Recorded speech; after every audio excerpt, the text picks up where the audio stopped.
ഹരേ കൃഷ്ണ. എല്ലാവർക്കും പാലാഴിയിലേക്ക് സ്വാഗതം. ഇന്ന് ഗുരുവായൂരിലെ 18 പ്രദക്ഷിണത്തെക്കുറിച്ചാണ് പറയുന്നത്. ഒരു അനുഗ്രഹ രഹസ്യം, ഗുരുവായൂരിൽ നിന്ന് ലഭിക്കുന്ന അനുഗ്രഹം.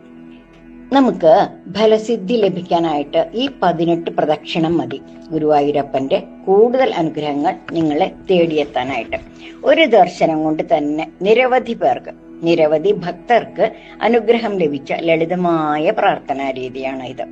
ജീവിതത്തിൽ വിഷമങ്ങളും പ്രതിസന്ധി ഘട്ടങ്ങളും ഇല്ലാത്ത ആരും തന്നെ ഉണ്ടാവില്ല അല്ലെ? ജീവിതത്തിലെ സങ്കടങ്ങളും വിഷമങ്ങളും ഒക്കെ ഉണ്ടാകുമ്പോൾ നമ്മളിൽ പലരും വിചാരിക്കാറില്ലേ, ഗുരുവായൂരിൽ പോയി തൊഴുതാൽ, കണ്ണനോട് നമ്മുടെ സങ്കടങ്ങളെല്ലാം പറഞ്ഞാൽ തീർച്ചയായും പരിഹാരമുണ്ടാകുമെന്ന്. വലിയ ചിലവൊന്നുമില്ലാതെ 2-3 തുളസിയിലയോ താമരമൊട്ടോ കദളിപ്പഴമോ മതി, കൂടെ 18 പ്രദക്ഷിണവും. വെറുതെ ഒന്ന് പരീക്ഷിച്ച് നോക്കിയാലോ? അനുഗ്രഹം ഉറപ്പ്. അതിന് ആദ്യം മഹാപ്രദക്ഷിണത്തിന് തയ്യാറെടുക്കണം. രുദ്രതീർത്ഥം ചുറ്റിയുള്ള പ്രദക്ഷിണമാണ് മഹാപ്രദക്ഷിണം. ഭഗവാന്റെ രുദ്രതീർത്ഥത്തിൽ കൈകാലുകൾ കഴുകി ശുദ്ധി വരുത്തിയ ശേഷം മഹാപ്രദക്ഷിണം ആരംഭിക്കാം. മഹാപ്രദക്ഷിണം കഴിഞ്ഞാണ് പ്രദക്ഷിണം വരുന്നത്. തുടക്കം ഗണപതിയിൽ നിന്ന്. മേൽപ്പത്തൂർ ഓഡിറ്റോറിയത്തിന് സമീപത്തെ അത്തിമര ഗണപതിക്ക് കയ്യിൽ കരുതിയ ഒരു പഴമോ താമരപ്പൂവോ സമർപ്പിക്കുക.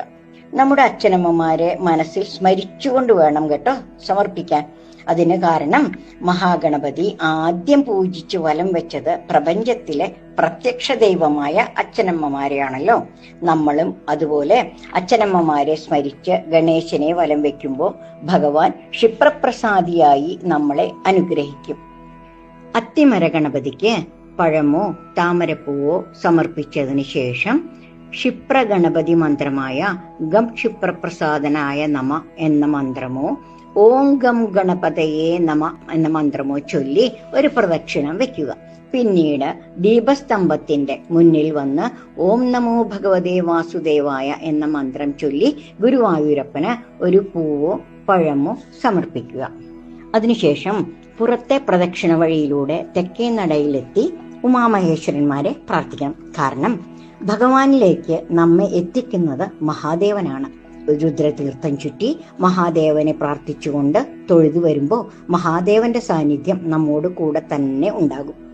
തെക്കേ നടയിൽ കൂവളത്തിന്റെ മുന്നിൽ നിന്ന് ദേവിയുടെ മൂലമന്ത്രമായ ഓം പാർവത്യൈ നമ എന്നോ ഓം അന്നപൂർണേ സദാപൂർണേ എന്ന മന്ത്രമോ ചൊല്ലിയതിനു ശേഷം മഹാദേവനെ മനസ്സിൽ ധ്യാനിച്ച് കൂവളത്തിന് പ്രദക്ഷിണമായി വില്വാഷ്ടകമോ മഹാദേവ മന്ത്രമായ ഓം ശ്രീ രുദ്രായ എന്ന് തുടങ്ങുന്ന മന്ത്രമോ പഞ്ചാക്ഷരി മന്ത്രമോ ചൊല്ലി ഭഗവാനെ പ്രാർത്ഥിച്ച് പടിഞ്ഞാറേ നടയിലൂടെ രുദ്രതീർത്ഥം ചുറ്റി വടക്കേ നടയിലേക്ക് വരുമ്പോൾ നാരായണീയം ബുക്ക് സ്റ്റോൾ കാണാൻ സാധിക്കും. പ്രദക്ഷിണം ചെയ്തു വരുന്ന ഭക്തർക്ക് അവിടെ നിന്ന് പണം കൊടുക്കാതെ തന്നെ ഒരു സമ്പൂർണ്ണ ഭഗവത്ഗീത ലഭിക്കുകയും ചെയ്യും. സങ്കടമോചന ഗീത എന്നാണ് ഇത് അറിയപ്പെടുന്നത് തന്നെ. ഒരുപാട് പ്രത്യേകതകളുള്ള ഈ ഭഗവത്ഗീത വാങ്ങി ഭഗവാന്റെ കൊടിമരത്തിന്റെ മുന്നിലോ നാലമ്പലത്തിന്റെ ഏതെങ്കിലും ഭാഗത്ത് മാറിയിരുന്നോ പ്രാർത്ഥനാപൂർവം ഭഗവത്ഗീതയിലെ വിശ്വരൂപ സ്തുതി 11 ശ്ലോകങ്ങൾ ഒരു പ്രാവശ്യം ചൊല്ലൂ.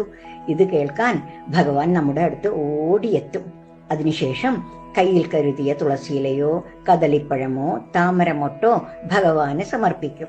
പിന്നീട് പ്രദക്ഷിണ വഴികളിലൂടെ ഹരിനാമവും സർവസിദ്ധി ശ്രീ രാധാമന്ത്രവും ചൊല്ലി 18 പ്രാവശ്യം ഭഗവാനെ പ്രദക്ഷിണം ചെയ്യണം.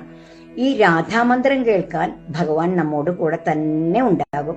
ഈ പ്രദക്ഷിണം പൂർത്തീകരിക്കുമ്പോൾ തന്നെ നമ്മുടെ ജീവിതത്തിൽ അത്ഭുതങ്ങൾ സംഭവിച്ചിരിക്കും, തീർച്ച. സർവസിദ്ധി ശ്രീ രാധാമന്ത്രം. ത്വം ദേവി ജഗദാം മാതാ വിഷ്ണുമായ സനാതനി കൃഷ്ണപ്രാണാധിദേവി ച കൃഷ്ണപ്രാണാധികാ ശുഭ കൃഷ്ണപ്രേമമയി ശക്തി കൃഷ്ണ സൗഭാഗ്യരൂപിണി കൃഷ്ണഭക്തിപ്രദേ രാധേ നമസ്തേ മംഗളം പ്രദേ. ഇതാണ് സർവസിദ്ധി ശ്രീ രാധാമന്ത്രം. ഇത് കേൾക്കുന്ന നിങ്ങളും നിങ്ങളുടെ സങ്കട നിവാരണത്തിനായി ഈ 18 പ്രദക്ഷിണം ചെയ്യാൻ ഗുരുവായൂരിലേക്ക് പോന്നോളൂ.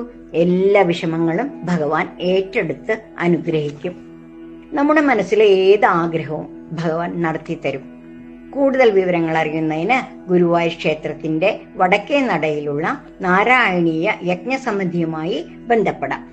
എല്ലാവർക്കും, എല്ലാ ഭക്തർക്കും നന്മ വരട്ടെ എന്ന് പ്രാർത്ഥിച്ചുകൊണ്ട് അക്ഷരങ്ങളോടുള്ള കടപ്പാടോടെ നിർത്തുന്നു. നന്ദി, നമസ്കാരം. സർവം ശ്രീകൃഷ്ണാർപ്പണമസ്തു.